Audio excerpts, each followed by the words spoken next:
সুপ্রিয় দর্শক, আসসালামু আলাইকুম রহমতুল্লাহি ওয়া বারাকাতু। আজকে আমাদের মুরগির বয়স ৩১ দিন। তো আজকে আমাদের এলাকার ঠান্ডার পরিমাণ খুবই বেশি। বাইরে 21 ডিগ্রি সেলসিয়াস তাপমাত্রা আছে আর কি। ঠান্ডা বলতে 21 ডিগ্রি, যদিও কেউ বলেন যে ঠান্ডা না, আসলে আমাদের এলাকায় আজকে কোনো রৌদ্র ওঠে নাই। এমনকি 9:30 থেকে 11:30 পর্যন্ত প্রায় মুষলধারে বৃষ্টি হয়েছে।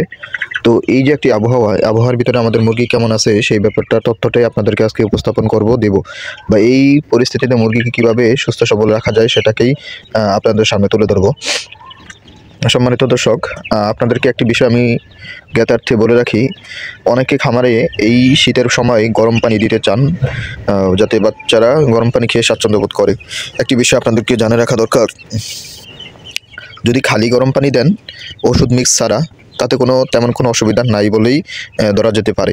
কিন্তু যদি গরম পানির ভিতরে আপনারা ওষুধ মিক্স করেন, যেটা ভিটামিনই হোক, এটা কোনো প্রতিষেধকই হোক, যে কোনো ওষুধগুলো যদি এই গরম পানির সাথে দিয়ে থাকেন, এতে করে একটি মিশ্র প্রতিক্রিয়া তৈরি হয়। এই মিশ্র প্রতিক্রিয়াটা যদিও বাচ্চারা প্রথম অবস্থায় খেয়ে খুব স্বাচ্ছন্দ্য বোধ করে, আরাম পায়, কিন্তু পরবর্তীতে এটা এদের স্বাস্থ্যের জন্য ঝুঁকি এবং ক্ষতি হয়েই দাঁড়ায়। এই জন্য স্বাভাবিক ঠান্ডা পানি, অতিরিক্ত যাতে ঠান্ডা পানি না হয়, এই দিকটা খেয়াল রেখেই মুরগিকে পানি দিতে হবে। পানিটা যাতে গরম পানির সাথে ওষুধ মিক্স না হয়ে মিশ্র একটি প্রতিক্রিয়া তৈরি না হয়, এতে করে বাচ্চাদের শারীরিক যেই জটিলতা, অসুস্থতা, সেটা অবশ্যই দেখা দেবে।